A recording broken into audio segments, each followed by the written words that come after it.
Iya, kalau saya itu sebenarnya udah lama banget, 8 bulan lalu.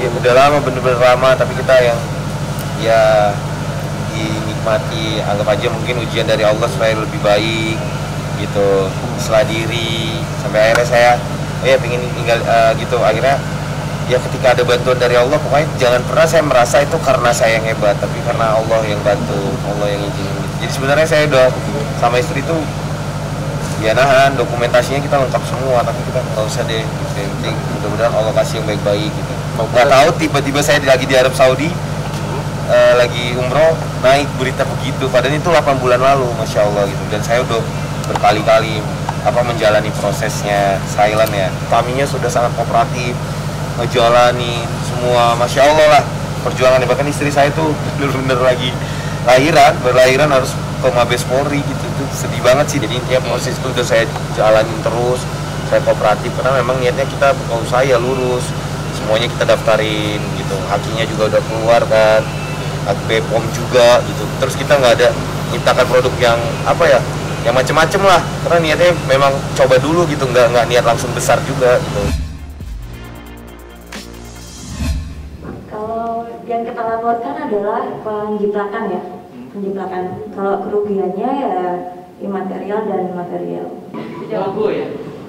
Jadi penjiplakan bisa dicek sendiri lah gitu. Pokoknya yang kita laporkan itu tentang penjiplakan brand.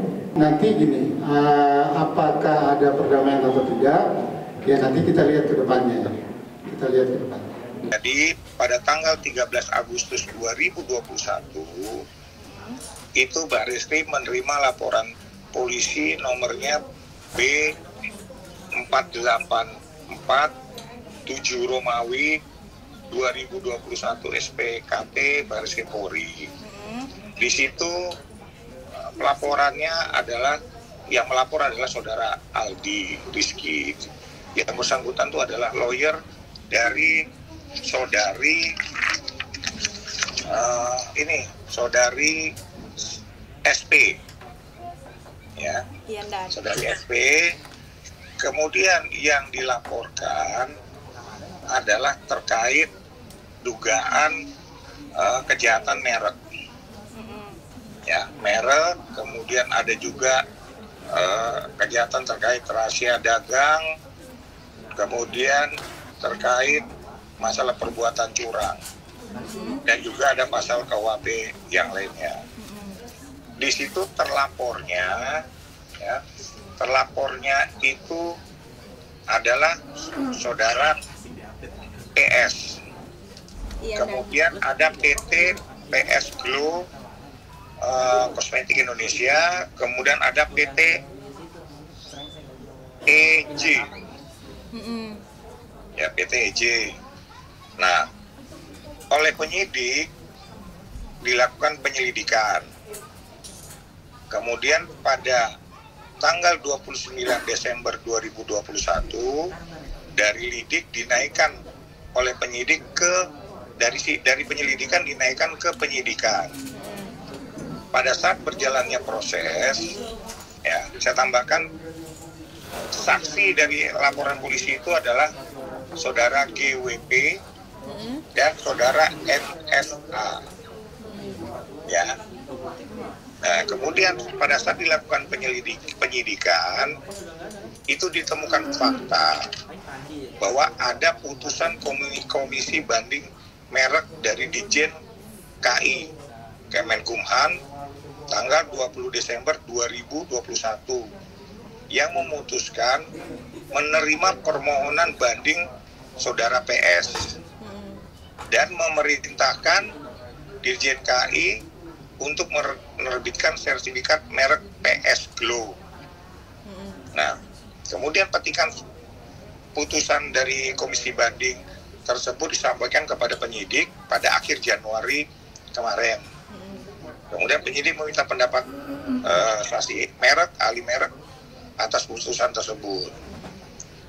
Kemudian pada saat itu setelahnya dilakukanlah gelar perkara.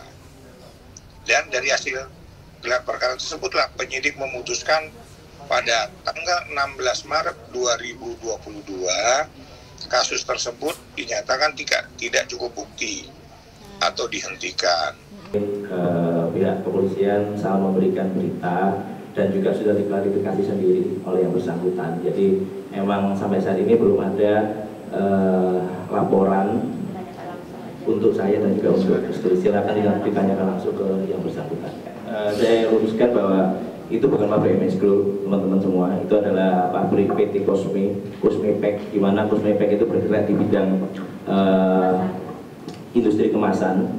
Kemudian tanah di situ sebenarnya udah dari tahun 98, punya orang, sudah berdiri sebuah bangunan, dan kita baru membelinya tahun 2021. Kita bangun untuk menjadi sebuah pabrik kemasan. Ternyata ada perbedaan antara sertifikat yang di BPN dengan sertifikat yang dikeluarkan oleh pemerintah. Di BPN sudah jelas bahwa tanah ini adalah tanah boleh digunakan untuk industri, sedangkan di pemerintah itu adalah tanah lahan hijau. Jadi sebenarnya dipiring karena memang saya lagi rame, makanya digoreng-goreng perihal itu. Dan saya tegaskan itu bukan pabrik MS Group, tidak memproduksi MS Group, itu hanya kemasan dan sampai saat ini belum beroperasi. Ya, jadi itu nggak ada hubungannya sama MS Group ya. Jadi kemasan MS Group nggak bermasalah, isi MS Group nggak bermasalah, dan itu bukan pabrik MS Group. Jadi pabrik MS Group tidak bodong.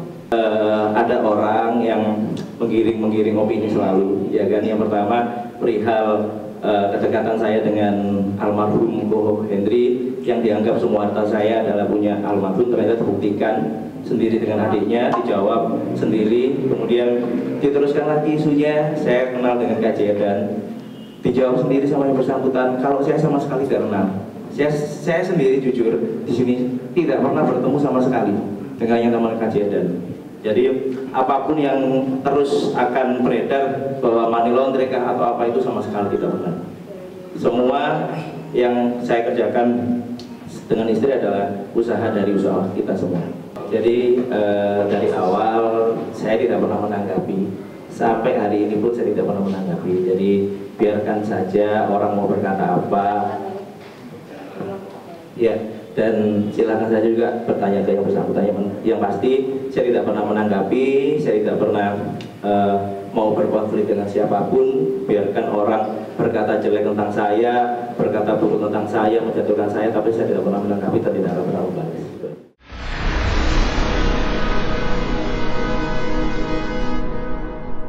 Jadi jangan lupa untuk subscribe Cumi Cumi. Ditekan ya tombol lonceng merahnya.